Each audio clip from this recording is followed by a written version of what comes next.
మీ personal interviews మరియు వ్యాపార ప్రకటనల కొరకు ఈ నెంబర్ని సంప్రదించండి. అందరికీ నమస్కారం. నేను మీ ఆయుర్వేద డాక్టర్ చిట్టిపొట్ల మధుసూదన శర్మని. మనం ఈ వీడియోలో వెయిట్ లాస్ అయ్యేందుకు చక్కటి గృహ వైద్యం అనేటువంటి ఆసక్తిదాయకమైనటువంటి అంశాన్ని గురించి తెలుసుకోబోతున్నాం.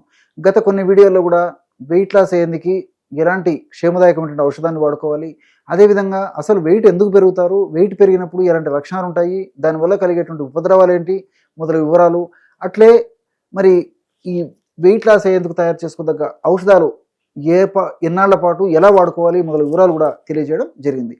ఈ వీడియోలో మరొక ఫార్ములాని వెయిట్ లాస్ అయ్యేందుకు మనం తెలుసుకోబోతున్నాం.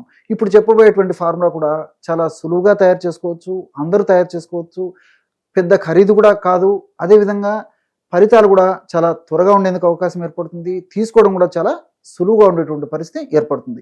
ఇప్పుడు నేను చెప్పబోయేటువంటి ఈ యొక్క ఔషధాన్ని కూడా ఎంతోమంది వాడి సత్ఫలితాలు పొంది వాళ్ళ ఫీడ్బ్యాక్ నాకు ఇచ్చిన తర్వాతనే మరలా మీకు కూడా ఈ యొక్క ఫార్ములాను తెలియజేయడం జరుగుతుంది అనమాట. మరి ఈ యొక్క ఫార్ములాను ఎలా తయారు చేసుకోవాలంటే, స్వచ్ఛమైనటువంటి పసుపు ఒక 20 గ్రాములు, అంటే పసుపు కొమ్ములు దంచి తయారు చేసుకున్నటువంటి పసుపు పొడి ఒక 20 గ్రాములు తీసుకోండి.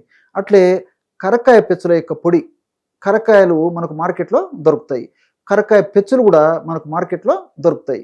కరక్కాయ పెచ్చులని కాస్త వేయించేసేసి పౌడర్ తయారు చేసుకొని ఒక 20 గ్రామ్స్ కరక్కాయ పెచ్చుల పొడి తీసుకోవాలన్నమాట. అంటే 20 గ్రాములు పసుపు పొడి 20 గ్రాములు అయితే కరక్కాయ పెచ్చుల యొక్క పొడి 20 గ్రాములు. మనకి కరక్కాయ పెచ్చుల పొడి మనకు మార్కెట్లో దొరికేట్లయితే అదైనా తెచ్చుకొని వాడుకోవచ్చు అనమాట. అట్లే చివరగా మిరియాల పొడి ఒక 20 గ్రాములు. ఈ 3 చూర్ణాలు ఒక్కొక్కటి 20 గ్రాముల చొప్పున తీసుకోవడం వల్ల 60 గ్రాముల ఔషధం రెడీ అయిపోతుంది. ఈ 3 పదార్థాలు బాగా కలిపేసి ఒక గాజు సీసాలో నిల్వ ఉంచుకొని రోజు ఉదయం పరిగెడుపున ఒక్కసారి, అదేవిధంగా సాయంత్రం 6 నుంచి 8 గంటల మధ్యలో మరొక్కసారి ఈ యొక్క ఔషధాన్ని సేవించాలి.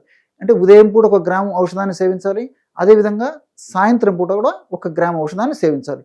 ఈ విధంగా రోజు 2 సార్లు రోజుకి 2 గ్రాముల ఔషధాన్ని వాడుకోవడం వల్ల 1 నెలకి ఈ యొక్క ఔషధం సరిపోతుంది అనమాట. నెల తర్వాత మరలా మనం ఈ 3 పదార్థాలు తాజాగా కలుపుకొని, అంటే 3 పదార్థాల చూర్ణాలను తాజాగా కలుపుకొని మళ్ళీ ఔషధం తయారు చేసుకొని మరలా వాడుకుంటూ ఉండాలన్నమాట. దీర్ఘకాలం పాటు వాడినప్పటికీ అన్నీ మనకు సైడ్ బెనిఫిట్స్ ఉంటాయి, కానీ ఎలాంటి సైడ్ ఎఫెక్ట్స్ కూడా ఉండవు. మరి ఎలా వాడుకోవాలంటే, 1 గ్రామ్ అని చెప్పాను కదా, ఈ 1 గ్రామ్ చూర్ణాన్ని ఎలా మనం వాడుకోవాలంటే కలబంద అనుపానంగా వాడుకోవాలి. ఎలాగంటే కలబంద గ్రామాలు, పట్టణాలు, నగరాలతో నిమిత్తం లేకుండా ఎక్కడ పడితే అక్కడ మీ వెయిట్ లాస్ అయ్యేందుకు నన్ను సద్వినియోగం చేసుకోండి అని చెప్పి పలకరిస్తూ ఉంటుంది ఆ కలబంద మొక్క. ఆ కలబందను తెచ్చుకొని పైన ఉన్నటువంటి ఆ పైన ఈ యొక్క గ్రీన్ అంటే ఆకుపచ్చ ఇది ఉంటుంది కదా, ఆకు మాదిరి ఆ ఆకుపచ్చ తొలగిస్తే లోపల కండ ఉంటుందన్నమాట, గుజ్జు. ఆ గుజ్జును ఒక 2 టీ స్పూన్లు, అంటే ఇంచుమించు ఒక 10 గ్రామ్స్ తీసుకొని ఒక బట్టలో, మన కర్చీఫ్ అయినా సరిపోతుంది అనమాట, మంచి శుభ్రమైనటువంటి ఒక బట్టలో పట్టేసేసి దాన్ని ఒక 5 సార్లు నీళ్ళలో ముంచేసి విదిలించేసారనమాట. ఆ విధంగా చేయడం వల్ల అందులో చేదు గుణం పోతుందన్నమాట. లేకపోతే చేదుగా ఉంటుంది కాబట్టి తీసుకోవడం ఇబ్బందిగా ఉంటుంది కాబట్టి నేను చెప్పినట్టు చేయడం వల్ల శుద్ధి ప్రక్రియ జరిగేసి ఆ చేదు గుణం పోతుంది. అప్పుడు ఆ యొక్క కలబంద గుజ్జు ఏదైతే ఉందో ఆ గుజ్జును ఈ యొక్క 1 గ్రామ్ పొడిలో అద్దేసేయాలన్నమాట. అద్దడం వల్ల ఈ 1 గ్రామ్ పొడి, అంటే ఈ యొక్క పసుపు, అదేవిధంగా కరక్కాయలు, తర్వాత ఈ యొక్క మిరియాల పొడి, మనం పొడి 3 పదార్థాలు కలిపి పొడి తయారు చేసుకున్నాం కదా, ఆ పొడిలో కలపడం వల్ల, అద్దడం వల్ల పొడి దీనికి అంటుకుంటుంది. ఆ విధంగా అంటుకున్నటువంటి ఆ యొక్క పదార్థం మొత్తాన్ని మింగేసేయాలన్నమాట. బట్ కావాలంటే 1 సారి 2 సార్లు ఫస్ట్ కొద్దిగా కలబంద తీసుకొని ఆ విధంగా ముంచేసేసి మింగేసేయచ్చు. తర్వాత మళ్ళీ 2వ సారి కూడా మిగిలిన కలబందను ఆ విధంగా మిగిలినటువంటి ఆ యొక్క పొడి ఏదైనా మిగిలితే అందులో కొంచెం అద్దేసేసి ఆ మిగిలిన పొడి కూడా కలబందకు అంటుకున్న తర్వాత మింగేసేయచ్చు అనమాట. ఈ విధంగా ఉదయం 1 సారి చేయాలి, సాయంత్రం 1 సారి చేయాలి. క్రమం తప్పకుండా ఈ విధంగా చేయడం వల్ల చాలా అద్భుతమైనటువంటి ఫలితాలు సమర్థవంతంగా కలిగేటువంటి పరిస్థితి ఏర్పడుతుంది. ఆధునికంగా మనం ఆలోచించినప్పటికీ ఈ కరక్కాయలో విటమిన్ సి ఎక్కువగా ఉంటుందన్నమాట. విటమిన్ సి ఎక్కువగా ఉన్నటువంటి కరక్కాయను మనం ఈ పద్ధతిలో వాడుకోవడం వల్ల వ్యాధి నిరోధక శక్తి బాగా పెరిగేసి మరి వెయిట్ లాస్ అయ్యేందుకు ఉపయోగపడమే కాకుండా వెయిట్ వల్ల కలిగేటువంటి అనేక రకాలైన ఉపద్రవాలు కంట్రోల్ అవ్వడంతో పాటు చీటికి మాటికి వ్యాధులు దరిచేరకుండా ఈ విటమిన్ సి కాపాడుతుంది. అదేవిధంగా అరబినో గెలాక్టాన్స్, కెఫిక్ యాసిడ్, చెబిలిక్ యాసిడ్, పాలీసాకరైడ్స్ ఇవన్నీ కూడా బెస్ట్ యాంటీ ఇన్ఫ్లమేటరీ ఏజెంట్గా పనిచేస్తాయి అన్నమాట. అంటే ఈ యొక్క వెయిట్ ఉన్నప్పుడు ఇన్ఫ్లమేషన్ అనేటువంటి ప్రక్రియ జరుగుతూ ఉంటుంది. ఇన్ఫ్లమేషన్ అనేటువంటి ప్రక్రియ జరిగినప్పుడే అందులో హానికారకమైన రసాయన పదార్థాలు ఈ ఫ్యాట్ సెల్స్ నుంచి ఉత్పత్తి అవుతుంటాయి అన్నమాట. వాటి యొక్క ఉత్పత్తిని నిర్వీర్యం చేయడే కాకుండా వాటి యొక్క హానిని కూడా నిర్వీర్యం చేసేందుకు ఈ కరక్కాయలు ఉన్నటువంటి నేను చెప్పినటువంటి ఈ అరబినో గెలాక్టాన్స్ ఇలాంటివన్నీ కూడా ఉపయోగపడతాయి. అట్లే రెండవ పదార్థంగా ఈ యొక్క పసుపును గురించి చెప్పాను కదా, పసుపులో ఈ కర్కుమిన్ అనేటువంటి యొక్క రసాయన పదార్థం ఉంటుందన్నమాట. ఈ కర్కుమిన్ అనేటువంటి రసాయన పదార్థం కూడా బ్లడ్ సర్క్యులేషన్ బాగా పెంచేసేసి చక్కటి ఈ యొక్క మెటబాలిజం జరిగేసేసి ఫ్యాట్ను త్వరగా తగ్గించేందుకు కూడా ప్రత్యక్షంగా పరోక్షంగా ఈ పసుపులో ఉన్నటువంటి కుర్కుమిన్ అనేటువంటి రసాయన పదార్థం ఉపయోగపడుతుంది. అట్లే మిరియాల్లో పెప్పరిన్ అనేటువంటి రసాయన పదార్థం ఉంది.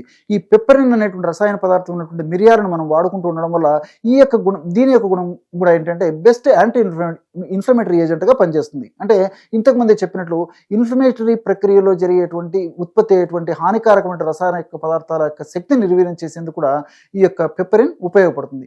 మంచి బ్లడ్ సర్క్యులేషన్ కూడా బాగా చేస్తుంది. కాబట్టి ఎప్పుడైతే బ్లడ్ సర్క్యులేషన్ బాగా జరుగుతుందో అప్పుడు ఈ యొక్క బ్లడ్ సర్క్యులేషన్ యొక్క ప్రభావం చేత మరి సమర్థవంతమైనటువంటి ఈ యొక్క బ్లడ్ ఆక్సిజనేటెడ్ బ్లడ్ చక్కగా సెల్స్కి అందడం వల్ల మెటబాలిజం బాగా జరిగేసి మరి ఆ యొక్క వెయిట్ లాస్ అయ్యేందుకు కూడా పరోక్షంగా ఇది ఉపయోగపడుతుంది.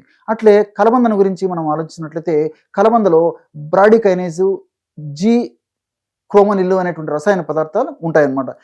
జీ గ్లైకోసిల్, బ్రాడికైనేజు, జీ గ్లైకోసిల్ క్రోమోన్ అనేటువంటి రసాయన పదార్థాలు ఉంటాయి. ఈ బ్రాడికైనేజ్ అనేటువంటి ఈ యొక్క కలబందలో ఉన్నటువంటి ఈ యొక్క పదార్థ గుణం కూడా బెస్ట్ యాంటీ ఇన్ఫ్లమేటరీ ఏజెంట్గా పనిచేస్తుంది అనమాట.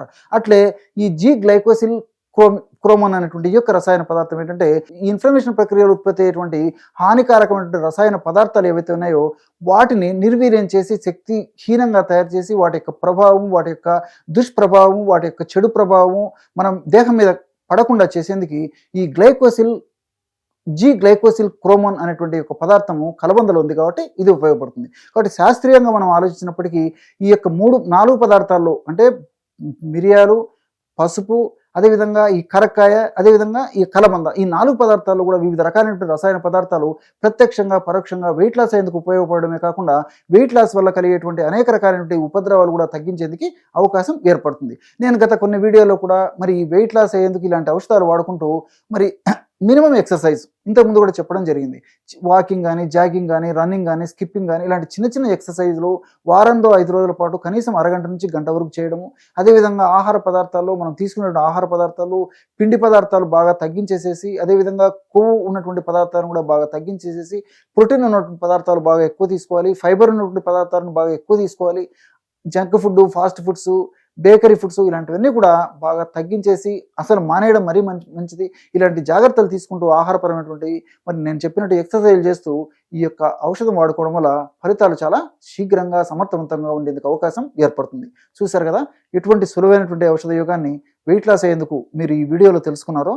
మరొక వీడియోలో మరొక అంశంతో మళ్ళీ కలుద్దాం. అంతవరకు నమస్కారం. మీ చిట్టిపొట్ల.